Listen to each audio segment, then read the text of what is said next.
also the largest part in our Indian constitution. That is part number 5, deals with the Union government. Okay, the chapter is has its significance, importance in the examination point of view. Number of questions can be asked from this area. A very, very important lesson, very, very important topic. Everyone is honestly suggested to focus very much on this area.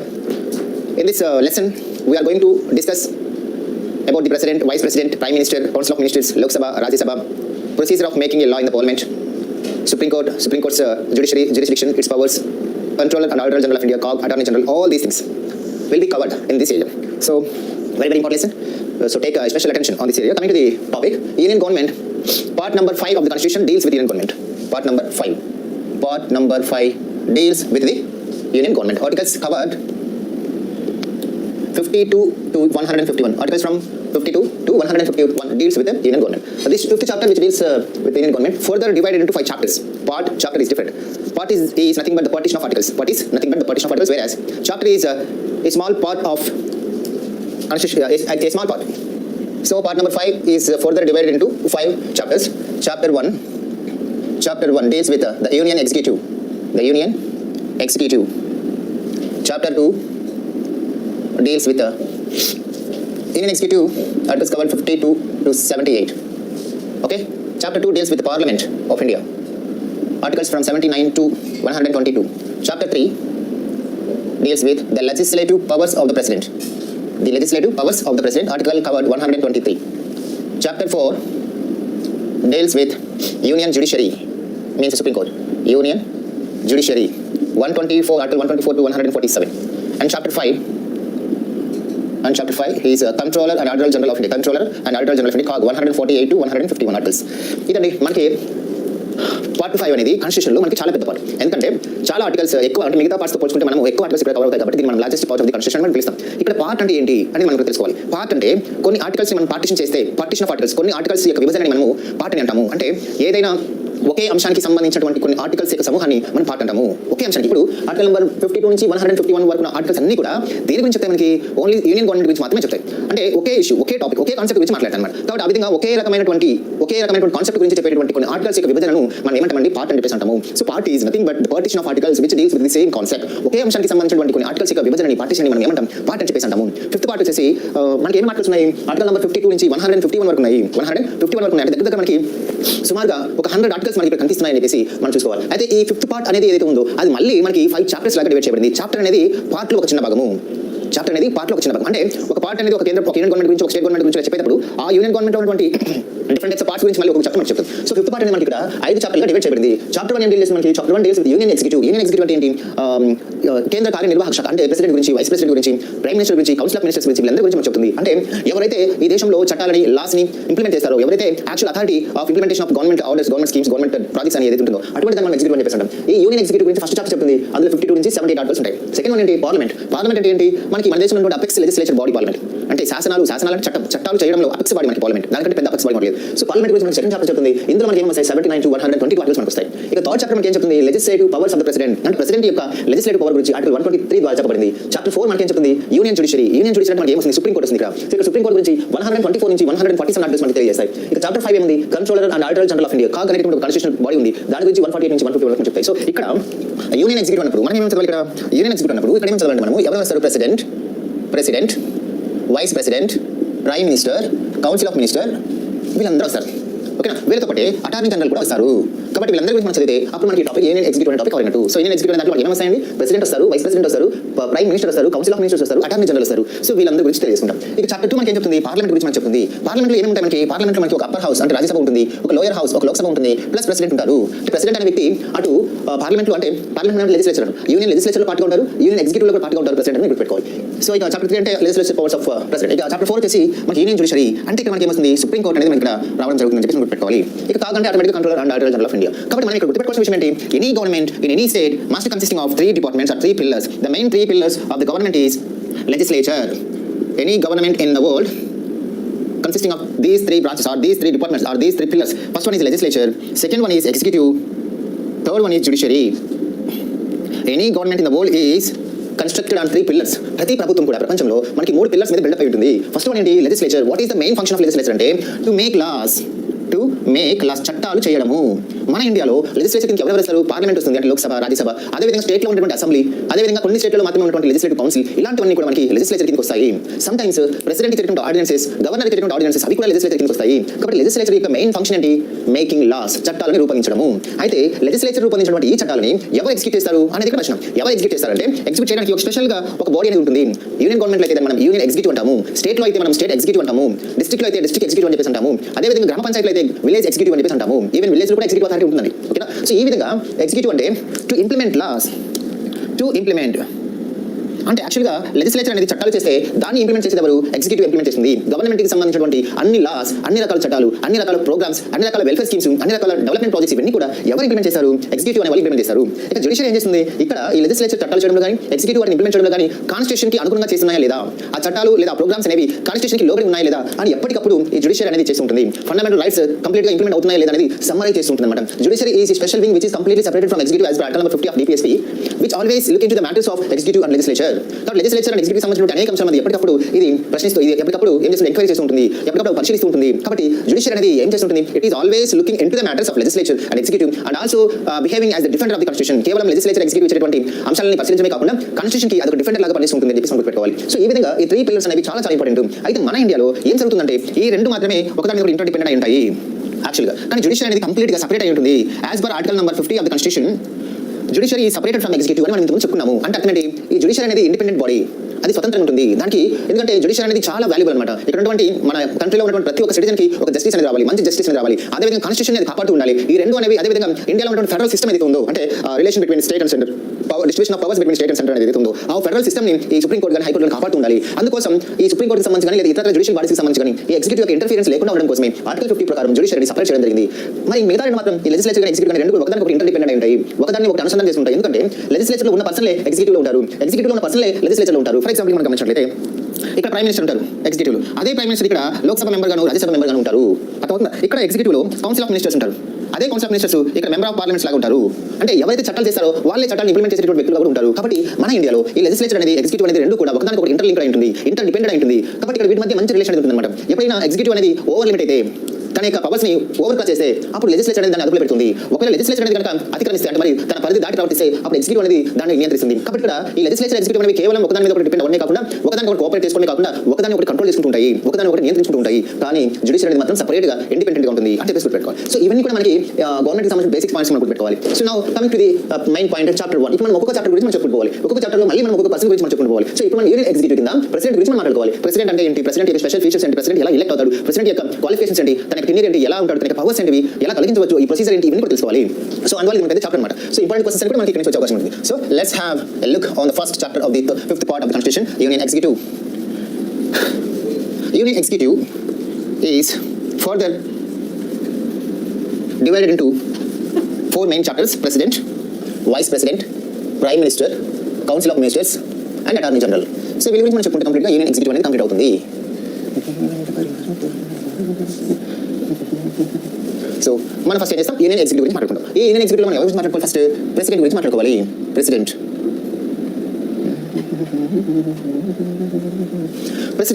మనకి Indian polity మొత్తానికి ఒక మంచి interesting ఉన్నటువంటి chapter. అంటే మిగతా chapters కూడా మనకి ఇంట్రెస్ట్గా ఉంటాయి, బట్ ఈ చాప్టర్ అన్నిటికంటే కూడా మంచిగా ఇంట్రెస్ట్గా ఉంటుంది అనమాట. సో మనం ఇప్పుడు ప్రెసిడెంట్ గురించి బేసిక్ కాన్సెప్ట్స్ ఏవైతే చూద్దాం. మనము when we comparing India and British in the form of government or in the structure of government యొక్క నిర్మాణాన్ని మనం ఒకసారి పరిశీలిస్తే, గవర్నమెంట్ యొక్క స్ట్రక్చర్ మనం ఒకసారి కంపేర్ చేస్తే ఇండియాకి బ్రిటన్కి, ఇండియాలో సిచ్యువేషన్ ఎలా ఉంటుందంటే అండి, ఇంగ్లాండ్ ఇండియా మనం ఒకసారి చూస్తే, ఇంగ్లాండ్లో హెడ్ ఆఫ్ ద స్టేట్ ఎవరుంటారంటే కింగ్ ఆర్ క్వీన్. ఇక్కడ మనకి ప్రెసిడెంట్ ఉంటారు. ఇక్కడ హెడ్ ఆఫ్ ది గవర్నమెంట్ అంటే బ్రిటన్లో ప్రైమ్ మినిస్టర్, ఇక్కడ కూడా ప్రైమ్ మినిస్టర్ ఉంటారు. ఇక్కడ చట్టాలు చేయడానికి ఏముంటుంది, ఇక్కడ ఒక పార్లమెంట్ ఉంటుంది. Parliament 2 house, upper house, lower house. ఇక్కడ మనకి ఒక పార్లమెంట్ అనేది ఉంటుంది. సో ఇక్కడ మనం గమనించినట్లయితే సెంట్రల్ గవర్నమెంట్, యూనియన్ గవర్నమెంట్ సంబంధించి చూసినట్లయితే బ్రిటన్లో హెడ్ ఆఫ్ ద స్టేట్ అంటే మనం ఇక్కడ మీరు గమనించాల్సిన విషయం ఏంటంటే, head of the state, head of the government రెండు డిఫరెంట్ అండి. హెడ్ ఆఫ్ ద స్టేట్ అంటే రాజ్యాధినేత, అంటే ఎవరి పేరు మీద అయితే మొత్తం అడ్మినిస్ట్రేషన్ అంతా జరుగుతుందో ఆ పర్సన్ ని మనం హెడ్ ఆఫ్ ద స్టేట్ అని అంటాం. బ్రిటన్లో ఆ హెడ్ ఆఫ్ ద స్టేట్ మనం ఏమంటాం, కింగ్ ఆర్ క్వీన్ అని పిలుస్తాం. ఈ కింగ్ ఆర్ క్వీన్ పేరు మీద రాజ్య పరిపాలన సాగడం అనేది బ్రిటన్లో చాలా కాలం నుంచి, పురాతన కాలం నుంచి వస్తుంది. సో ఇప్పటికీ క్వీన్ ఎలిజబెత్ ఉన్నారు బ్రిటన్లో. కాబట్టి ఆ రాజు లేదా రాణి పేరు మీదుగా పరిపాలన సాగుతుంది. కానీ యాక్చువల్గా పవర్స్ అన్ని కూడా ఎవరి చేతి మీద ఉంటాయి, ప్రైమ్ మినిస్టర్ చేతిలో ఉంటాయి. కాబట్టి ప్రైమ్ మినిస్టర్ మొత్తాన్ని గవర్నమెంట్ మొత్తాన్ని నడిపిస్తుంటాడు. మొత్తం అధికారాలను కూడా రియల్ అధికారాలను కూడా రియల్ అథారిటీ అంతా కూడా ఎవరి చేతిలో ఉంటుందంటే ప్రైమ్ మినిస్టర్ చేతిలో ఉంటుంది, తనకి ఉన్నటువంటి మినిస్టర్ చేతిలో ఉంటుంది అనమాట. కాబట్టి అక్కడ హెడ్ ఆఫ్ ద స్టేట్ అంటే కింగ్ ఆర్ క్వీన్ మనం ఏమంటాం, నామినల్ అథారిటీ అని అంటాం. అది ప్రైమ్ మినిస్టర్ మనం చూసినట్లయితే రియల్ అథారిటీ అని చెప్పేసి అంటాం. అదేవిధంగా ఇండియాలో కూడా ప్రెసిడెంట్ అనే వ్యక్తి హెడ్ ఆఫ్ ద స్టేట్ గా ఉంటాడు, ప్రైమ్ మినిస్టర్ అనే వ్యక్తి హెడ్ ఆఫ్ ద గవర్నమెంట్ లా ఉంటాడు విషయం గుర్తుపెట్టుకోవాలి. కాబట్టి ఇక్కడ మనం the concept of president is borrowed from Britain, ఇది మనం గమనించాల్సిన విషయం అండి. ప్రెసిడెంట్ అనేటువంటి కాన్సెప్ట్ ఏదైతే ఉందో that concept is borrowed from Britain. ఇక్కడ మనకి president, the office of president can be compared with king or queen of Britain, king or queen of Britain. కాబట్టి మన దేశంలో ప్రెసిడెంట్ అనే పోస్ట్ మనం ఏ పోస్ట్ మనం కంపేర్ చేయవచ్చు అండి, king or queen of Britain తో మనం పోల్చవచ్చు. ఇకపోతే ప్రెసిడెంట్ యొక్క స్పెషల్ ఫీచర్స్ ఏంటి అనేది మనం గమనించాలి. ఇక్కడ స్పెషల్ ఫీచర్స్ మరొక డిఫరెంట్ ఏంటంటే బ్రిటన్లో హెడ్ ఆఫ్ ద స్టేట్ అనేవాడు వారసత్వంగా వస్తాడు, బై డిసెంట్ వారసత్వంగా వస్తాడు. అంటే ఇప్పుడు ఎలిజబెత్ II ఉంది, ఎలిజబెత్ II చనిపోతే ఎలిజబెత్ II కుమారుడు, ఎలిజబెత్ II కొడుకు, లేకపోతే ఎలిజబెత్ II భర్త వాళ్ళు వస్తారు, వాళ్ళ మనవడు వీళ్ళు వస్తారు. కాబట్టి ఒకే కుటుంబానికి చెందిన వాళ్ళే మళ్ళీ వారసత్వంగా వంశపారంపర్యంగా వస్తూ ఉంటారు. ఎవరు ఇక్కడ బ్రిటన్లో. అందులో బ్రిటన్లో హెడ్ ఆఫ్ ద స్టేట్ అనేవాడు వంశపారంపర్యంగా వస్తారు కాబట్టి అది రిపబ్లిక్ స్టేట్ కాదు. కానీ మన ఇండియాలో హెడ్ ఆఫ్ ద స్టేట్ అనేవాడు, హెడ్ ఆఫ్ ద స్టేట్ అయ్యేటువంటి వ్యక్తి ఎవరున్నారు అతడు వంశపారంపర్యంగా కాకుండా ఎలక్షన్ ద్వారా వస్తారు కాబట్టి మన రిపబ్లిక్ స్టేట్. కాబట్టి రిపబ్లిక్ స్టేట్ మీకు ముందు చెప్పాను ప్రియామలు చెప్పేటప్పుడు. రిపబ్లిక్ స్టేట్ ఏంటంటే ఎక్కడైతే హెడ్ ఆఫ్ ద స్టేట్ అనేవాడు వంశపారంపర్యంగా కాకుండా ఎలక్షన్ ద్వారా ఎలక్ట్ అవుతాడో దాన్ని రిపబ్లిక్ అని చెప్పేసి అంటాము. So India is a republic. Why? Because the head of the state in this country is elected. Whereas in Britain, the head of the state is not elected, but he takes his charge, he takes his office by descent. వారసత్వంగా వస్తారు. అది గమనించాలి. ఇది special features of the president of India అని మనం చూసినట్లయితే he is the first citizen of the country. He is the first citizen of the nation. అంటే జాతి మొత్తానికి మన దేశంలో ఫస్ట్ సిటిజన్ ఎవరంటే మనకి సాధారణంగా ఎవరు చెప్తాం, ప్రెసిడెంట్ పేరు చెప్తాం. ఇక్కడ మనం బాగా గమనించాల్సిన విషయం ఏంటంటే ఈ ఫస్ట్ పర్సన్స్ అనేటువంటి ఏదైతే ఉందో అది మనం బాగా గుర్తుపెట్టుకోవాలి. ఇక్కడ ఫస్ట్ పర్సన్స్ అన్నప్పుడు కొంతమంది వస్తారు, అవి మనకి ఎగ్జామినేషన్ పాయింట్ ఆఫ్ వ్యూ కూడా ఇంపార్టెంట్. ఫస్ట్ పర్సన్స్ లేదా first citizens or first persons. ఇప్పుడు ఇండియా మొత్తానికి తీసుకుంటే ఇండియా మొత్తానికి ఫస్ట్ సిటిజన్ ఎవరు? President, right. ఒక స్టేట్ని మనం ప్రాముఖ్యంగా తీసుకుంటే ఆ స్టేట్లో ఫస్ట్ సిటిజన్ ఎవరంటే గవర్నర్. ఓకే. డిస్ట్రిక్ట్ని మనం తీసుకుంటే ఆ డిస్ట్రిక్ట్లో ఫస్ట్ పర్సన్ ఎవరు? Collector, right. తర్వాత మనము కార్పొరేషన్ తీసుకుంటే ఫస్ట్ పర్సన్ ఎవరు అవుతారు? మేయర్. తర్వాత మున్సిపాలిటీని తీసుకుంటే మున్సిపాలిటీలో ఫస్ట్ పర్సన్ ఫస్ట్ సిటిజన్ ఎవరంటే మున్సిపల్ చైర్మన్. తర్వాత జిల్లా పరిషత్ మనం తీసుకున్నట్లయితే జిల్లా పరిషత్ తీసుకుంటే ZP chairman is the first citizen. తర్వాత మండల పరిషత్ తీసుకుంటే మండల పరిషత్ ప్రెసిడెంట్ ఎంపీపీ. విలేజ్ గ్రామ పంచాయతీ మనం తీసుకుంటే sarpanch is the first citizen of అని చెప్పేసి మనం చెప్పుకోవచ్చు. సో ఈ విధంగా మనము ఎగ్జామ్ పాయింట్ ఆఫ్ వ్యూ కూడా మనం గుర్తుపెట్టుకోవాలి. ఫస్ట్ గ్రామ పంచాయతీ దగ్గర మనం స్టార్ట్ చేస్తే గ్రామ పంచాయతీకి ఫస్ట్ సిటిజన్ ఎవరు అంటే sarpanch is the first citizen of gram panchayat. Mandal parishad president MPP is the first citizen of mandal parishad. Zilla parishad chairman is the first citizen of ZP. whereas mayor is the first citizen of municipal corporation, and also mayor is the first citizen of metropolitan city. Municipal chairman is the first citizen of municipality. Collector is the first citizen of district. Governor is the first citizen of state, and president is the first citizen of nation. ఇవి మీరు గుర్తుపెట్టుకోవాలి. కాబట్టి మనం president ఏమంటాము? First citizen of the nation అని చెప్పేసి అంటాము. ఇంకా ఏమంటామంటే he is the head of the state. President is the head of the state. Head of the state అంటే రాజ్యాధినేత. అందువల్ల ఈయన హెడ్ ఆఫ్ ద స్టేట్ కాబట్టి దేశం మొత్తం ప్రెసిడెంట్ నేమ్ మీద ఉంటుంది కాబట్టి దేశానికి సంబంధించిన మొత్తం అడ్మినిస్ట్రేషన్ అంతా ఎవరి పేరు మీద జరుగుతుంది? ప్రెసిడెంట్ పేరు మీద జరుగుతుంది. కాబట్టి president is the nominal authority in India, nominal authority or nominal executive in India, or nominal executive authority in India. అంటే ఇక్కడ నామినల్ అంటే అర్థం తాత్కాలిక అన్నట్టు. నామమాత్రపు, తాత్కాలిక కూడా నామమాత్రపు. నామినల్ అంటే నామమాత్రపు అంటే అర్థం ఇక్కడ మన ఇండియాలో ప్రెసిడెంట్ అనే వ్యక్తి ఎవరుతున్నారో అతడి పేరు మీదుగా మొత్తం అడ్మినిస్ట్రేషన్ అంతా జరుగుతుంది. అతని పేరు మీదుగా చట్టాలన్నీ కూడా ఇష్యూ చేయబడతాయి. What ever the gazette is issued by the government of India, it is issued by the government of India in the name of the president. But అధికారి పరిపాలన మాత్రమే, అడ్మినిస్ట్రేషన్ మాత్రమే ఈయన నేమ్ మీద జరుగుతుంది. కానీ యాక్చువల్గా పవర్స్ కూడా ఎవరి దగ్గర ఉంటాయంటే ప్రైమ్ మినిస్టర్ దగ్గర ఉంటాయి. కాబట్టి he is only A nominal executive authority. Next, he is the commander in chief of army. Commander in chief of Indian ఆర్మీకి ఈయన హెడ్గా ఉంటాడు. భారతదేశంలో ఈయన సైనిక అధిపతి అంటే మొత్తం మన ఇండియాలో ఉన్నటువంటి ఆర్మీ కానీ, నావీ కానీ, అదేవిధంగా ఎయిర్ ఫోర్స్ కానీ, ఈ 3 టైప్స్ ఆఫ్ ఆర్మీ ఏవైతే ఉన్నాయో వాటికి సంబంధించి ఈ ప్రెసిడెంట్ అనే వ్యక్తి ఎవరున్నారో ఆ ప్రెసిడెంట్ హెడ్గా ఉంటాడు. కాబట్టి ఇక్కడ మనం గమనించాల్సిన విషయం ఏంటంటే ఒక హెడ్ ఆఫ్ ద స్టేట్ గా ఒక first citizen of the nation గా ఆయన మన దేశంలో ఉన్నటువంటి మన దేశం యొక్క ఇంటిగ్రిటీని, మన దేశం యొక్క సావర్నిటీని, మన దేశం యొక్క సాలిడారిటీని ఎప్పటికప్పుడు ఆయన కాపాడుతూ ఉండాలి. కాబట్టి మన దేశంలో రాజ్యాంగ అధినేత కూడా అంటాము. He is the head of the constitution అని కూడా అంటాం. సో రాజ్యాంగానికి సంబంధించినటువంటి మొత్తం ఈయన ఏమంటాం మనం హెడ్ ఆఫ్ ద స్టేట్ అని కూడా పిలుస్తాం. ఎందుకు ఏమంటారు హెడ్ ఆఫ్ ద కాన్స్టిట్యూషన్? ఎందుకు మనం హెడ్ ఆఫ్ ద కాన్స్టిట్యూషన్ మనం పిలుస్తామంటే as a president of this nation, as the first citizen of this nation, president has some responsibilities to protect the integrity, unity, sovereignty and solidarity of the nation. కాబట్టి ఈ దేశం యొక్క ఇంటిగ్రిటీని, ఈ దేశం యొక్క యూనిటీని కాపాడాల్సిన బాధ్యత ఎవరి మీద ఉంటుందంటే ప్రెసిడెంట్ మీద ఉంటుంది.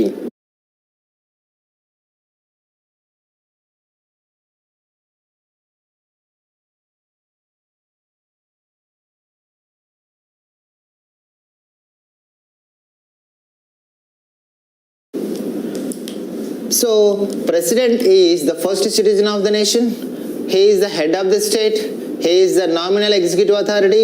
he is the commander in chief of Indian Army, he is the head of the constitution, and he is also a part of parliament. He is a part of parliament. ఇవన్నీ మనము సాధారణంగా first మనం గుర్తుపెట్టుకోవాలి. ఓకేనా? So ఈ గుర్తుపెట్టిన తర్వాత మనం తర్వాత ఇన్ఫర్మేషన్ మనం వెళ్తాం. ఓకేనా? ప్రెసిడెంట్ గురించి మనకు ఉన్నటువంటి యొక్క కాన్స్టిట్యూషన్లో 52 నుంచి 62 వరకు ఉన్నటువంటి ఆర్టికల్స్ అన్ని కూడా ప్రెసిడెంట్ గురించి మనకు తెలియజేస్తాయని చెప్పేసి మనం గుర్తుపెట్టుకోవాలి. ఓకేనా? అవి మనం చూద్దాం. యాక్చువల్గా కాన్స్టిట్యూషన్లో ఆర్టికల్ 52 నుంచి 62 వరకు ఉన్న ఆర్టికల్స్ అన్ని కూడా ప్రెసిడెంట్ యొక్క ఎలక్షన్, ప్రెసిడెంట్ యొక్క క్వాలిఫికేషన్స్, ప్రెసిడెంట్ యొక్క డిస్క్వాలిఫికేషన్స్, ప్రెసిడెంట్ యొక్క ఇంపీచ్మెంట్ రెజల్యూషన్, ప్రెసిడెంట్ యొక్క టెన్యూర్, సాలరీస్, అలవెన్సెస్, వీటి గురించి మనకి 52 నుంచి 62 వరకు ఉన్న ఆర్టికల్స్ చెప్తాయి.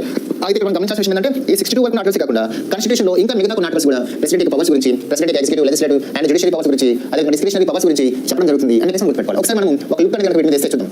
Let's have a look on articles which deals with the president. Okay, articles related to the president at a glance. Articles మనం ఇక్కడ ఆర్టికల్ 52 నుంచి మనం చూసినట్లయితే article 52 the president of India, the president of India అంటే India shall have a president అని అర్థం. Article 53 executive power of the union, executive power of the union.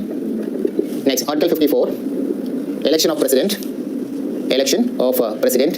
Article 55 manner of election of president, manner of election of president. Article 56 term of office of president, term of office union budget 50 passed by president. 112 union budget 123 ordinances issued by president. 143 advisory or power of president to consult supreme. 52 మనకి ఏం చెప్తుందంటే India shall have a president. So భారతదేశానికి ఒక రాష్ట్రపతి ఉంటారు అని చెప్తుంది. ఇక ఆర్టికల్ 53 మనకి ఏం చెప్తుంది? Executive power of the union అంటే యూనియన్ గవర్నమెంట్ ఎగ్జిక్యూటివ్ పవర్ గురించి చెప్తుంది. అంటే దీని అర్థం ఏంటి? ఎగ్జిక్యూటివ్ పవర్స్ అన్ని కూడా all executive powers of union government are vested in the name of president are vested in the name of the president. Article 53. Article 54 election of president. 55 manner of election of president అంటే ఇక్కడ 53 ఏమేం చెప్తుంది? రాష్ట్రపతికి election గురించి చెప్తుంది. 55 ఏమో ఆ election ఏ విధంగా జరుగుతుంది, what is the manner of the election of the president అని చెప్తుంది. ఇక 56 వచ్చేసి term of office of the president, రాష్ట్రపతి యొక్క పదవీ కాలం గురించి చెప్తుంది. 57 ఎలిజిబిలిటీ ఫర్ రీ ఎలక్షన్, ఒక వ్యక్తి 5 years గా ప్రెసిడెంట్ గా టెన్యూర్ కంప్లీట్ చేసిన తర్వాత అతను మళ్ళీ రీ ఎలక్షన్ అవ్వడానికి ఏ విధమైన అర్హత కలిగి ఉండాలని చెప్తుంది. ఇక 58 qualification for elections as president. 58 ప్రకారం ఒక వ్యక్తి ప్రెసిడెంట్ గా అవ్వాలంటే ఎటువంటి క్వాలిఫికేషన్స్ కలిగి ఉండాలి, ఎటువంటి క్వాలిఫికేషన్స్ కలిగి ఉండకూడదు అనే అంశాలు మనకి వస్తాయి. ఇక 59 కండిషన్స్ ఆఫ్ ప్రెసిడెంట్ ఆఫీస్. ఇక ప్రెసిడెంట్ యొక్క ఆఫీస్ అంటే పోస్ట్ అంటాం. ప్రెసిడెంట్ అనే పోస్ట్ కి సంబంధించిన కండిషన్స్ ఏమైనా అంటే డిస్క్వాలిఫికేషన్స్ ఏమైనా ఏ ఉండకూడదు అనేది మనం గమనించాలి. తర్వాత 60 oath or affirmation of the president, ప్రమాణ స్వీకారం ఏ విధంగా చేస్తారు. ఆర్టికల్ 61 ఇంపార్టెంట్, చాలా ఆర్టికల్స్ మొత్తానికి ఆర్టికల్ 61 మనకి చాలా ఇంపార్టెంట్. ఏం చెప్తున్నారు? ఆర్టికల్ 61 మనకి ఇంపీచ్మెంట్ ఆఫ్ ప్రెసిడెంట్ అంటే ప్రెసిడెంట్ మనం ఏ విధంగా తొలగించవచ్చు తన ఆఫీస్ నుంచి, ఆ ప్రొసీజర్ ఏంటి, ఆ కాన్సెప్ట్స్ ఏంటి, చాలా ఇంపార్టెంట్. ఇక 62 టర్మ్ యాజ్ ప్రెసిడెంట్. 58 ప్రకారం ఒక వ్యక్తి ప్రెసిడెంట్ గా అవ్వాలంటే ఎటువంటి క్వాలిఫికేషన్స్ కలిగి ఉండాలి, ఎటువంటి క్వాలిఫికేషన్స్ కలిగి ఉండకూడదు అనే అంశాలు మనకి వస్తాయి. ఇక 59 కండిషన్స్ ఆఫ్ ప్రెసిడెంట్ ఆఫీస్. ఇక ప్రెసిడెంట్ యొక్క ఆఫీస్ అంటే పోస్ట్ అంటాం. ప్రెసిడెంట్ అనే పోస్ట్ కి సంబంధించిన కండిషన్స్ ఏమైనా అంటే డిస్క్వాలిఫికేషన్స్ ఏమైనా ఏ ఉండకూడదు అనేది మనం గమనించాలి. తర్వాత 60 oath or affirmation of the president, ప్రమాణ స్వీకారం ఏ విధంగా చేస్తారు. ఆర్టికల్ 61 ఇంపార్టెంట్, చాలా ఆర్టికల్స్ మొత్తానికి ఆర్టికల్ 61 మనకి చాలా ఇంపార్టెంట్. ఏం చెప్తున్నారు? ఆర్టికల్ 61 మనకి ఇంపీచ్మెంట్ ఆఫ్ ప్రెసిడెంట్ అంటే ప్రెసిడెంట్ మనం ఏ విధంగా తొలగించవచ్చు తన ఆఫీస్ నుంచి, ఆ ప్రొసీజర్ ఏంటి, ఆ కాన్సెప్ట్స్ ఏంటి, చాలా ఇంపార్టెంట్. ఇక 62 term of holding election to fill vacancy in office of president. ఎప్పుడైనా సరే ప్రెసిడెంట్ అనే పోస్ట్ ఏదైనా ఒక సందర్భంలో ఖాళీ అయితే, అంటే మన దేశం కదా, ఆయన చనిపోయినప్పుడు కానీ, రాజీనామా చేసినప్పుడు కానీ, అనారోగ్యం వల్ల ఇలాంటి సందర్భంలో వేకెన్సీ అంటే అది ఎలా ఫిల్ చేయాలని దానికి సంబంధించిన ఆర్టికల్ 62. ఇవి వచ్చేసి 52 నుంచి 62 వరకు ఆర్టికల్స్ కూడా ప్రెసిడెంట్ యొక్క ఎలక్షన్ గురించి, ప్రెసిడెంట్ యొక్క టర్మ్ ఆఫీస్ వాటి గురించి చెప్తుంది. ఇకపోతే మిగతా పవర్స్ గురించి మనం మాట్లాడుకుంటే ఆర్టికల్ 60.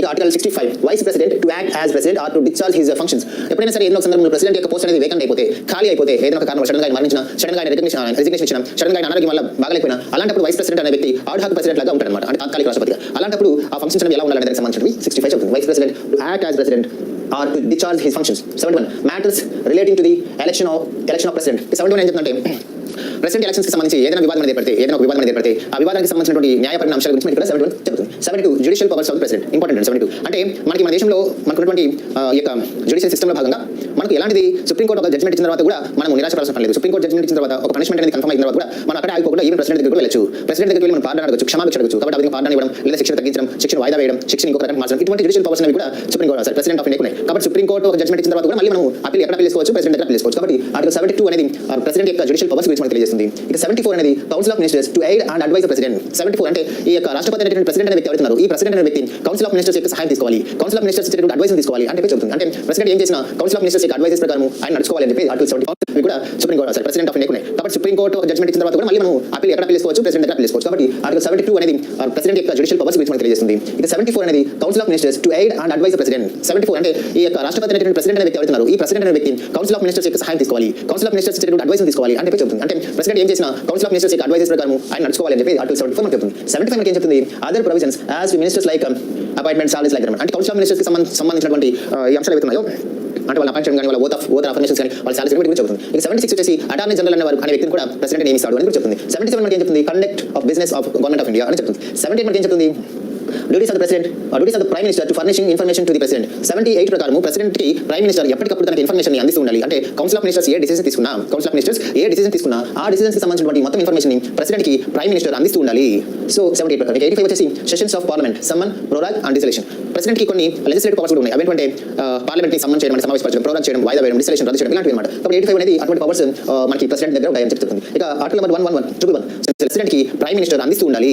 సో 78 ప్రకారం. 85 వచ్చేసి sessions of parliament, summon, prorogue and dissolution. President కి కొన్ని లెజిస్లేటివ్ పవర్స్ ఉన్నాయి. అవేంటంటే పార్లమెంట్ ని సమ్మన్ చేయడం, సమావేశపరచడం, ప్రోరాగ్ చేయడం, వాయిదా వేయడం, డిసలేషన్ రద్దు చేయడం ఇలాంటివి అన్నమాట. కాబట్టి 85 అనేది అటువంటి పవర్స్ మనకి ప్రెసిడెంట్ దగ్గర ఉంటాయని చెప్తుంది. ఇక article number 111 so article number 111 ప్రకారం రాజ్యసభ, లోక్సభ బిల్స్ ని పాస్ చేసిన తర్వాత ఫైనల్ గా ప్రెసిడెంట్ దగ్గరికి ప్రెసిడెంట్ వాటికి సంతకం పెట్టాలి. ప్రెసిడెంట్ అప్రూవల్ లేకుండానే ఆ బిల్ అనేది చట్టం లాగా మారదు. కాబట్టి every bill requires the assent of the president అని చెప్తుంది ఆర్టికల్ నెంబర్ 111. ఇక ఆర్టికల్ నెంబర్ 112 ఏం చెప్తుంది? Union budget. So union budget requires prior permission of the president. Even union budget కి కూడా ప్రెసిడెంట్ యొక్క ప్రయర్ పర్మిషన్ ముందు అనుమతి కావాలని చెప్తుంది ఆర్టికల్ నెంబర్ 112. ఆర్టికల్ నెంబర్ 123 ఏం చెప్తుంది? ప్రెసిడెంట్ యొక్క ఆర్డినెన్సెస్ గురించి మనకు చెప్తుంది. అంటే ఎప్పుడైనా సరే లోక్సభ కానీ రాజ్యసభ కానీ మనకి సమావేశాలు లేనప్పుడు నేషన్ యొక్క అత్యవసర ఎమర్జెన్సీ నీడ్స్ ప్రకారం ఆర్టికల్ నెంబర్ 123 ప్రకారం ప్రెసిడెంట్ ఆర్డినెన్సెస్ ని జారీ చేస్తాడు. ఇక 143 ఏం చెప్తుందంటే power of president to consult supreme court. Article 143 ప్రకారం ఏదైనా ఒక విషయంలో ప్రెసిడెంట్ ఒక సందేహం వస్తే ఆ సందేహాన్ని తీసుకోవడం కోసం సుప్రీం కోర్ట్ అడ్వైస్ తీసుకోవాలి. సో ఆర్టికల్ 143 ఏం చెప్తుంది? Power of the president to consult supreme court. ఇవి ఇంపార్టెంట్ అన్నమాట. మీరు ఏం చేయాలి? ఈ ఆర్టికల్స్ ఏవైతే ఉన్నాయో 52 నుంచి 143 వరకు ప్రెసిడెంట్ కి సంబంధించినటువంటి ఏవైతే ఉన్నాయో ఇవన్నీ కూడా నీట్ గా షార్టెస్ట్ ఫామ్ లో ఒక ఫ్లో చార్ట్ లో, అంటే ఒక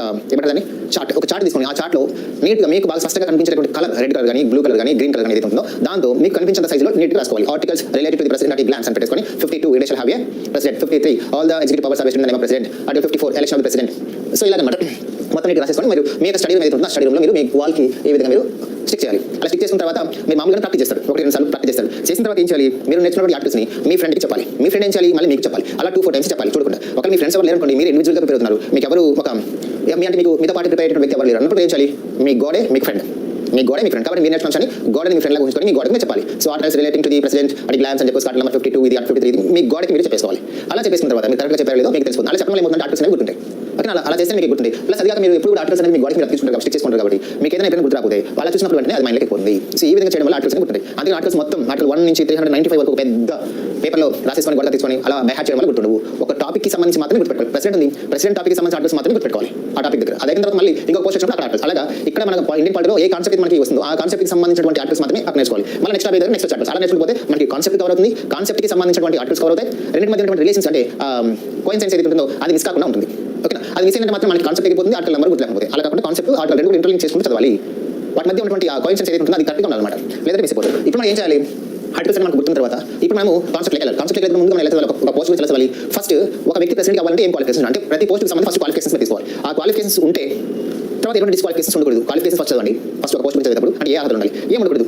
క్వాలిఫికేషన్స్, డిస్క్వాలిఫికేషన్స్ ఫస్ట్ చదివిన తర్వాత అతడు ఏ విధంగా ఎలక్ట్ అవుతాడు, ఆ ఎలక్ట్ అయ్యే పద్ధతి, ఎలక్ట్ అయిన తర్వాత అతనికి టెన్యూర్ ఎన్ని రోజులు పదవిలో ఉంటారు, పదవిలో ఉన్నప్పుడు ఎలాంటి సాలరీస్, ఎలాంటి అలవెన్సెస్, ఎలాంటి అమల్మెంట్స్ వస్తాయి అవి చదవండి. తీసుకున్న తర్వాత అతడిని పదవి నుంచి తొలగించవచ్చు, ఇంపీచ్మెంట్, లేదా ఎలా తను రిజిగ్నేషన్ ఇవ్వాలి, ఎలా తన టెన్యూర్ అయిపోతుంది, ఇలా వరుసగా చదవాలి. తర్వాత లాస్ట్ మనం పవర్స్ చదవాలి. ఓకే, అలాగే ఆర్టికల్ ప్రకారం చదవాలనుకోండి సీక్రెట్స్ మిస్ అవుతుంది. ఆర్టికల్ అనేది సీక్రెట్స్ ప్రకారం లేదు కదా, కొన్ని మిస్ అయిపోతుంది. కాబట్టి మనం ఫస్ట్ ఆర్టికల్స్ నేర్చుకోవాలి. ఆర్టికల్స్ నేర్చుకున్న తర్వాత మనతో పాటు ఉంటాయి కాబట్టి తర్వాత ఒరిజినల్ కాన్సెప్ట్కి వెళ్ళి first qualifications, disqualifications, election procedure, తర్వాత ఎలక్షన్లో అయిపోయిన తర్వాత ఛాన్స్ తీసుకున్న తర్వాత ఓత్ అఫర్మేషన్స్, తర్వాత టెన్యూర్ ఎలాంటి సాలరీస్ అలవెన్సెస్, తర్వాత మధ్యలో ఏదైనా తొలగించడానికి ఇంపీచ్మెంట్ ఎలా చేస్తారు, లేదా రిజిగ్నేషన్, లేదా పవర్స్, ఇలా చదవాలన్నమాట. అలా చదివితే మనకి కాన్సెప్ట్ గురించినటువంటి ఒక సమగ్రమైనటువంటి ఒక కాంప్రహెన్సివ్ ఓవరాల్ వ్యూ అనేది మనకు వస్తుంది. దాన్ని మనం స్పష్టంగా గుర్తుపెట్టుకోవాలి. So now starts with qualifications to elect as a president in India. ఒక వ్యక్తి ప్రెసిడెంట్గా ఎన్నికవ్వాలంటే ఇండియాలో ఎలాంటి క్వాలిఫికేషన్స్ మనకి ఉండాలి? క్వాలిఫికేషన్స్ గురించి మనకి ఆర్టికల్ చెబుతుంది, ఆర్టికల్ 58 మనకు చెబుతుంది. సో దీని ప్రకారం ఏమేమి క్వాలిఫికేషన్స్ ఉండాలి, ఏమేమి క్వాలిఫికేషన్స్ ఉండకూడదు, ఎలాంటి డిస్క్వాలిఫికేషన్స్ ఉండాలి, ఇవన్నీ కూడా మనం ఒకసారి తెలుసుకున్నట్టు మనం చేద్దాం. Qualifications to elect as a president.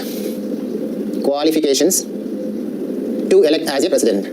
Okay, ఇక్కడ మనకి క్వాలిఫికేషన్స్ గురించి మనకి తెలియజేసే ఆర్టికల్ ఏది? మనకు ఆర్టికల్ 58 మనకి సాధారణంగా దీని గురించి మనకు చెబుతుంది. Qualifications of election as president దానికి సంబంధించి ఆర్టికల్ 58 అనేది మనకి ఇక్కడ చెబుతుంది. దాని పక్కన మీరు ఆర్టికల్ నెంబర్ రాసేసుకోండి, ఇంకా బాగుంటుంది. ఆర్టికల్ 58. సో ఇక్కడ మనకి ఒక వ్యక్తి ప్రెసిడెంట్ ఎలాంటి క్వాలిఫికేషన్స్ ఉండాలని మనం గుర్తుపెట్టుకోవాలి. క్వాలిఫికేషన్స్ మైండ్గా మనం గుర్తుపెట్టుకోవాల్సిన ఏజ్. ఓకేనా? So first he will be the citizen of India. India యొక్క పౌరుడు ఉండాలి. ఇక్కడ మనకి గమనించవలసిన విషయం ఏంటంటే భారతదేశ పౌరుడు అయి ఉండాలి అని మనకు చెప్తున్నాం కదా. ఇక్కడ చెప్తున్నప్పుడు ఆ భారతదేశం యొక్క పౌరుడు అయి ఉండాలి అని మనం ఏదైతే చెప్తున్నామో దానికి సంబంధించి ఏ విధంగా సిటిజన్షిప్ అతను తెచ్చుకోవాలి అంటే బై బర్త్ ఇండియన్ సిటిజన్ అయ్యిందా లేదంటే ఇంకో పద్ధతిలో కనుక మనం ఏదైనా సిటిజన్షిప్ పొంది ఉన్న పర్వాలేదా ఏంటంటే మనం ఒకసారి గమనించాలన్నమాట. అంటే బై బర్త్ ఇక్కడ పుట్టినటువంటి వ్యక్తి మాత్రమే ప్రెసిడెంట్ పోస్ట్కి ఎలిజిబుల్ అవుతాడా లేదా వేరే అదర్ పర్సన్స్ ఎవరైనా సరే ఇక్కడ ఎలిజిబుల్ అవుతారా అన్నది మనం ఇక్కడ గమనించాలి. సో ఒకసారి మనం ఆ క్వశ్చన్ మనం వేసుకుంటే ఈ కాన్సెప్ట్ మనకు వస్తుందన్నమాట. సాధారణంగా మన దేశం బై బర్త్ ఎవరైతే పుడతారో వాళ్ళందరూ కూడా భారతీయులు కాబట్టి వాళ్ళందరూ సిటిజన్స్ కాబట్టి వాళ్ళందరూ కూడా ప్రెసిడెంట్గా ఎలక్ట్ అవ్వడానికి ఖచ్చితంగా ఎలిజిబుల్ అవుతారు. కానీ ఇక్కడ మనం గమనించాల్సిన విషయం ఏంటంటే మన సిటిజన్షిప్ అనేది మనం 5 రకాల పద్ధతులు మనం తెలుసుకుంటామని చెప్పడం జరిగింది. అలా తెలుసుకునేటప్పుడు అలా మనకి 5 మెథడ్స్ ద్వారా మనకి సిటిజన్షిప్ వస్తుంది. అలా వస్తున్నటువంటి సందర్భంలో బై బర్త్ సిటిజన్షిప్ పొందిన వారా లేదా బై డిసెంట్ సిటిజన్షిప్ పొందిన వారా లేదా బై రిజిస్ట్రేషన్ సిటిజన్షిప్ పొందిన వారా లేదా బై న్యాచురలైజేషన్ సిటిజన్షిప్ పొందిన వారా లేదా by incorporation of other territory అనేటువంటిది ఏది దేని ప్రామాణికంగా తీసుకొని మనం ఇక్కడ ఈ యొక్క ప్రెసిడెంట్ యొక్క ఎలక్షన్ కి సంబంధించి అతని సిటిజన్షిప్ ఏదైతే ఉంటుందో ఆ సిటిజన్షిప్ మనం దేని ఆధారంగా తీసుకోవాలి అనే దానికి సంబంధించి మనకి ఇక్కడ ప్రశ్న అన్నమాట. సాధారణంగా ఇక్కడ భారతదేశం యొక్క పౌరుడిగా పుడితే సరిపోతుంది. He will be the citizen of India and he can be acquired citizenship or by birth or by naturalization అనేది మనం గమనించాలి. అంటే ప్రెసిడెంట్ ఆఫ్ ఇండియా అనేటువంటి వ్యక్తి బై బర్త్ ఇక్కడ పుట్టినా అదేవిధంగా బై న్యాచురలైజేషన్ అంటే సహజీకృతం ద్వారా న్యాచురలైజేషన్ ద్వారా సిటిజన్షిప్ అనేది మనకు రావాలంటే ఏం కావాలి? 14 years ఇండియాలో ఉండాలి. ఆ 14 yearsలో 11 years కంటిన్యూగా ఇండియాలో ఉండాలి. 11 years కంటిన్యూగా ఉండాలి. 12th ఇయర్లో మనం ఆఫీస్కి అప్లై చేసుకోవాలి. నేను ఇక్కడ పుట్టాను, నాకు కాన్స్టిట్యూషన్ రికగ్నైజ్ చేసినటువంటి 8th షెడ్యూల్ 22 లాంగ్వేజ్ ఏదో ఒక లాంగ్వేజ్ వచ్చు. నేను లాస్ట్ 11 years నుంచి నేను ఇక్కడ ఉన్నాను, నాకు ఇండియన్ సిటిజన్షిప్ కావాలి అని చెప్పేసి అప్లై చేసుకుంటే వాళ్ళని గమనించిన తర్వాత వాళ్ళకి మన సిటిజన్షిప్ ఇస్తారు. ఆ విధంగా ఇచ్చిన తర్వాత మన సిటిజన్షిప్ అనేది వస్తుంది. సో ఈ విధంగా బై బర్త్ పుట్టిన వాళ్ళు కానీ లేదా బై న్యాచురలైజేషన్ ద్వారా ఎవరైతే మన యొక్క సిటిజన్షిప్ పొంది ఉంటారో అలాంటి వారు కూడా ఇండియన్ ప్రెసిడెంట్ యొక్క పోస్ట్కి ఎలిజిబుల్ అవుతారని విషయం గుర్తుపెట్టుకోవాలి. ఇక్కడ బై బర్త్ ఇండియన్ సిటిజన్షిప్ ఇది కాదు. మన దేశంలో ఏ కాన్స్టిట్యూషనల్ పోస్ట్ తీసుకోవాలన్నా సరే అది ఖచ్చితంగా భారతీయుడు అయి ఉండాలి. కానీ ఇక్కడ మనం గమనించాల్సిన విషయం ఏంది?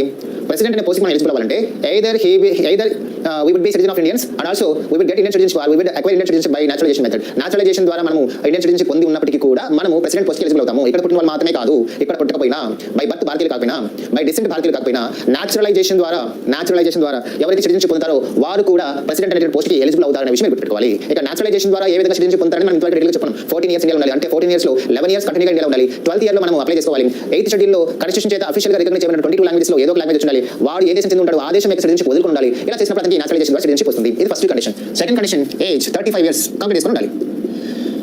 35 years కంప్లీట్గా ఫినిష్ చేసి 36th ఇయర్కి enter అయ్యాలి.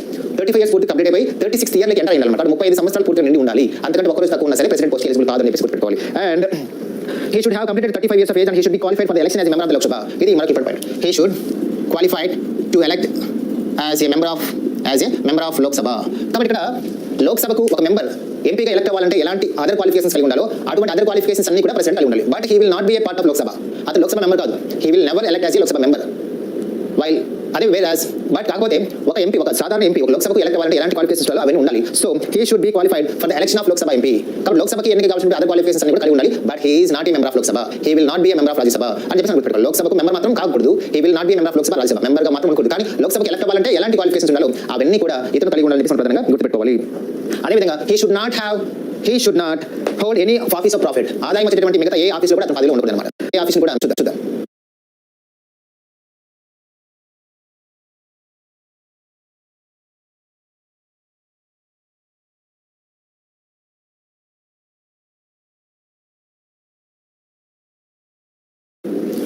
Okay, qualifications of the president. There are 4 points to remember. One, he should be a citizen of India.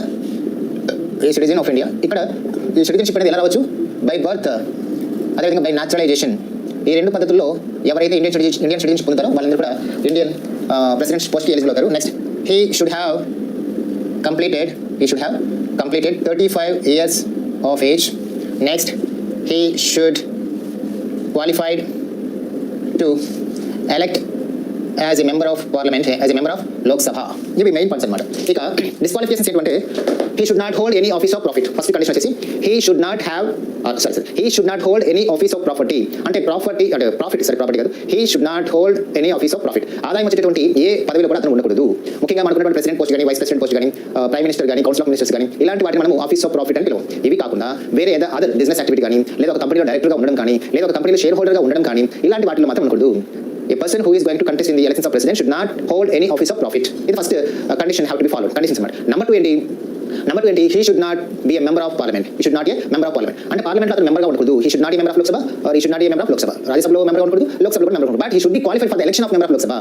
ఈ రెండు టర్మినాలజీ మాత్రం డిఫరెంట్ అనమాట. ఒకటి he should not a member of Lok Sabha or he should not a member of Rajya Sabha. ఇది clear. లోక్సభలో మెంబర్గా ఉండకూడదు, రాజ్యసభలో మెంబర్గా ఉండకూడదు. But he should be qualified for the election of Lok Sabha MP. అంటే ఒక వ్యక్తి లోక్సభకు ఎలక్ట్ అవ్వాలంటే ఎలాంటి క్వాలిఫికేషన్స్ ఉండాలో అలాంటి క్వాలిఫికేషన్స్ మాత్రమే ఉండాలి. But he should not a member of Lok Sabha. ఇది ఒక కండిషన్. నెంబర్ 3 ఏంటంటే అతడు ఫినాన్షియల్గా కానీ మెంటల్గా కానీ దివాలా తీసినట్టు ఎక్కడ ఏ కోర్టు కూడా ధృవీకరించి ఉండకూడదు. అదేవిధంగా ఎస్సీ ఎస్టీ అట్రాసిటీ యాక్ట్ 1989 ప్రకారం కానీ అదేవిధంగా ఇతర యాక్ట్స్ క్రిమినల్ యాక్ట్స్ ప్రకారం కానీ అతనికి పనిష్మెంట్ పడి ఉండకూడదు అని చెప్పేసి మనం ఇక్కడ గుర్తుపెట్టుకోవాలి. సో ఇవి డిస్క్వాలిఫికేషన్ అన్నమాట. ఇవి ఉంటే కనుక ఖచ్చితంగా మనం డిస్క్వాలిఫికేషన్ చేస్తామని చెప్పేసి మనం గుర్తుపెట్టుకోవాలి. కాబట్టి ఆర్టికల్ 959 ప్రకారం మనకి ఈ విధమైనటువంటి చెప్తుందన్నమాట. అంటే ఎలాంటి డిస్క్వాలిఫికేషన్స్ ఉండాలి, ఎలాంటి కండిషన్స్ ఉండాలి, ఎలాంటి ఉండకూడదు, ఎలాంటి ఉండాలి అనేక అంశాలు మనకి ఇక్కడ ఆర్టికల్ నెంబర్ 59లో మనకి ఇవన్నీ కూడా తెలియడం జరుగుతుందని చెప్పేసి మనం గుర్తుపెట్టుకోవాలి. కానీ ఈ కండిషన్స్ అన్ని కూడా ఆర్టికల్ నెంబర్ 59 ప్రకారం ప్రెసిడెంట్ ఆఫ్ ఇండియాకి వర్తిస్తున్న విషయం గుర్తుపెట్టుకోవాలి. అయితే మనం ఏం గుర్తుపెట్టుకోవాలి ఆర్టికల్ నెంబర్ 59 కింద కండిషన్స్ అనే దగ్గర మనం ఇప్పుడు చెప్పినవి కాకుండా ఇంకొన్ని గుర్తుపెట్టుకోవాలి. అవి ఏంటంటే నెంబర్ 1, ఎవరైతే ఎలక్షన్కి కంటెస్ట్ చేస్తున్నారో ప్రెసిడెంట్ ఎలక్షన్స్కి అతడు he should be proposed by 50 members of electoral college and he should be president elections మనం చేసేటప్పుడు సాధారణంగా at least 50 electors as proposers, 50 electors or సెకండర్స్గా ఉండాలి. ఇక్కడ మీరు గమనించాల్సిన విషయం ఏంటంటే ప్రెసిడెంట్ ఎవరు ఎలక్ట్ చేస్తున్నారంటే ఒక ఎలక్టోరల్ కాలేజ్ అనేది ఉంటుంది. అంటే పీపుల్ ఆఫ్ ద కంట్రీ అనే వాళ్ళు ప్రెసిడెంట్ ఎలక్షన్లో పార్టిసిపేట్ చేయరు.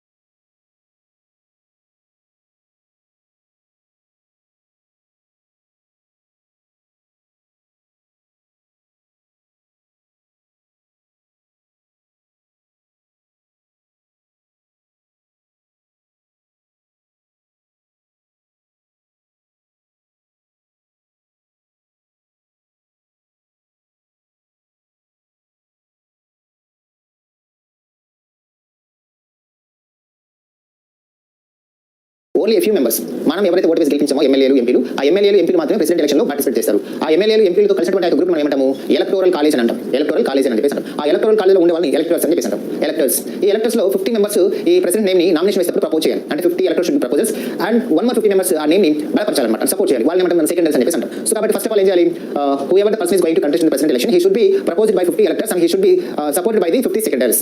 50 మంది అతని నేమ్ని ప్రపోజ్ చేయాలి, మరొక 50 మంది అతనికి నేమ్ని సపోర్ట్ చేయాలి, బలపరచాలి. సో ప్రపోజ్ చేసే వాళ్ళు ప్రపోజల్స్ అంటారు, బలపరిచే వాళ్ళు సెకండర్స్ అని చెప్పేసి అంటారు. 50 ప్రపోజల్స్, 50 సెకండర్స్ అనేది కంపల్సరీ ఒక కండిషన్ ఖచ్చితంగా ఇంప్లిమెంట్ చేయాలని చెప్పేసి మనం గుర్తుపెట్టుకోవాలి. గుర్తుపెట్టుకున్న తర్వాత the person who is going to contest in the elections of president, he should deposit 15,000 rupees in Reserve Bank of India.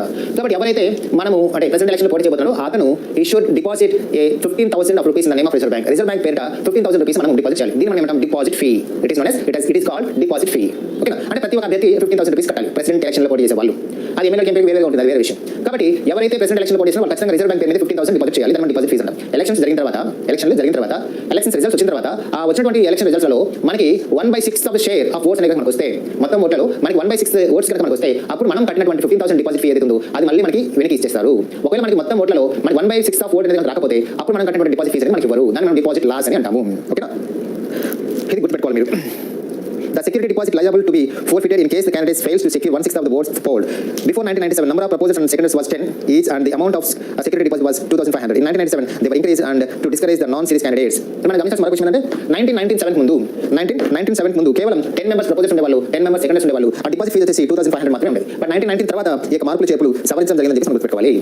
ఇక్కడ డిపాజిట్ ఫీజు అనేది చాలా ఇంపార్టెంట్ అండి. డెఫినెట్గా దీని మీద క్వశ్చన్ వచ్చే అవకాశం ఉంటుంది. What is deposit fees?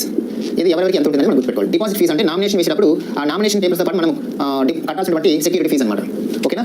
ఇది 1997లో ఎంత ఉంది, 2,500 ఉంది. అంటే ప్రెసిడెంట్ పోస్ట్ ఎవరైతే కంటెస్ట్ చేస్తున్నారో వాళ్ళు ఖచ్చితంగా రిజర్వ్ బ్యాంక్ ఆఫ్ ఇండియా పేరు మీద 2,500 రూపీస్ పే చేయాలి. 1919 తర్వాత దాన్ని పెంచారు, సీరియస్ క్యాండిడేట్స్ లేరు అని చెప్పేసి. కాబట్టి 15,000 రూపీస్ పెంచారు ప్రెసిడెంట్. ఓకేనా? సో కాబట్టి ఎవరైతే ప్రెసిడెంట్ ఎలక్షన్స్ పోటీ చేస్తున్నారో వాళ్ళు ఆర్బీఐ నేమ్ మీద 15,000 రూపీస్ అనేది డిపాజిట్ చేయాలి. డిపాజిట్ చేసిన తర్వాత మనకి పోల్ అనేటువంటి ఓట్స్లో ఆ ఓట్లలో మనకి ఓవరాల్ 1/6 ఓట్స్ మనకి రావాలి. 1/6 షేర్ అనేది మనకి రాకపోతే అప్పుడు మనం కట్టుబడి 15,000 రూపీస్ వెళ్ళి రాదు. దాన్ని మనం డిపాజిట్ లాస్ అని చెప్పేసి అంటాము. Deposit loss. If a person is not getting 1/6 of polled votes in the total votes, out of total votes, then he is not able to repay the 15,000 rupees which is paid by him as a deposit fees. It is called deposit loss. If a person is not able to get 1/6 of votes, total votes, then he is not able to repay the deposit fees 15,000 rupees and it is called deposit loss. So మొత్తం మనకి ఇక్కడ బట్టి ఒక 3 members మనకి conduct చేసి అనుకుందాం. మొత్తం 1000 oats ఉన్నాయి. మొత్తం ఫర్ ఎగ్జాంపుల్కి 100 ఓట్స్ ఉన్నాయి. మొత్తం A, B, C 3 persons conduct చేశారు. ఏ అనే అభ్యర్థికి వచ్చేసి 10 ఓట్స్ వచ్చాయి. B అనే అభ్యర్థికి వచ్చేసి 30 ఓట్స్ వచ్చాయి, సి అనే అభ్యర్థికి వచ్చేసి ఇంకొక 50 ఓట్స్ వచ్చాయి, డి అనే అభ్యర్థికి వచ్చేసి ఒక 5 ఓట్స్ వచ్చాయి, ఇంకొక ఈ అనే అభ్యర్థికి వచ్చేసి ఒక 15 ఓట్స్ వచ్చాయి. ఒక 5 మెంబర్స్ కండక్ట్ చేశారు. ఏబిసిడి మొత్తం 100 ఓట్స్ ఉన్నాయి. ఇందులో ఏకి 10 ఓట్స్, బికి 30 ఓట్స్, సికి 50 ఓట్స్, డికి 5 ఓట్స్ అండ్ ఈకి 5 ఓట్స్ వచ్చాయి. లేదా ఈకి 4, ఈకి 6 వచ్చాయి, లేదా 5 వచ్చాయి. ఇట్లా వచ్చాయి. ఇప్పుడు వీళ్ళ ప్రతి ఒక్కరు 15,000 రూపీస్ కట్టాలి. అందరూ కట్టి ఉంటారు ఖచ్చితంగా. కడితేనే నామినేషన్ యాక్సెప్ట్ చేస్తారు. కట్టిన తర్వాత ఆ 50,000 రూపీస్ డిపాజిట్ ఫీస్ అంటారు. ఇక్కడ ఈ 100 ఓట్స్లో మొత్తం 100 మెంబర్స్ వచ్చారు. అన్ని కూడా పోల్డ్ ఓట్స్ అంటే అన్ని కరెక్ట్గా ఉన్నాయి. ఇక్కడ కూడా టెండర్ నోట్స్ ఏమీ లేవు, ఇక్కడ కూడా ఇల్లీగల్ ఓట్స్ ఏమి లేవు. అన్ని 100 ఓట్స్ పోలినాయి. పోలిన తర్వాత ఇక్కడ ఏం రావాలంటే మనం కట్టిన డిపాజిట్ ఫీస్ మనకి ఎంత కావాలంటే ఓవరాల్ ఓట్లు మనకి 1/6 రావాలి. ఓవరాల్ ఓట్లు మనకి 1/6 రావాలి. సో 100లో 1/6 అంటే ఎన్ని ఓట్లు రావాలో అన్ని ఓట్లు మనకి ఇక్కడ రావాలి. సో ఈ విధంగా ఈ డి అండ్ ఈ ఎవరైతే ఉన్నారో వాళ్ళకి 1/6 ఓట్స్ రాలేదు కాబట్టి వాళ్ళు కట్టినటువంటి 15,000 రూపీస్ వెనక్కి రాదు. దీన్ని మనం ఏమంటామంటే వాళ్ళు కట్టిన డిపాజిట్ ఫీస్ మళ్ళీ వెనక్కి రాదు, లాస్ అనమాట. దాన్ని మనం డిపాజిట్ లాస్ అని చెప్పేసి అంటాము. ఇంతకుముందు ఈ డిపాజిట్ క్లాస్కి సంబంధించి 1/10%, కానీ ఇప్పుడు దాన్ని 1/60 తగ్గించడం జరిగిందని చెప్పేసి మీరు గుర్తుపెట్టుకోవాలి. ఓకేనా? అదేవిధంగా 1997 ముందు ప్రపోజల్స్ సెకండర్స్ కూడా డిఫరెంట్ ఉండేది. 1997 ముందు ప్రపోజల్స్ ఎంతమంది ఉండేవాళ్ళు? కేవలం 10 మెంబర్స్ ఉండేవాళ్ళు. సెకండర్స్ కూడా ఎంతమంది ఉండేవాళ్ళు? ఓన్లీ 10 మెంబర్స్ ఉండేవాళ్ళు. కానీ ప్రెజెంట్ ప్రపోజల్స్ ఎంతమంది ప్రపోజ్ చేయాలి? 50 మెంబర్స్ ప్రపోజ్ చేయాలి. ఎంతమంది దాన్ని సపోర్ట్ చేయాలి? ఇంకొక 50 మెంబర్స్ సపోర్ట్ చేయాలి.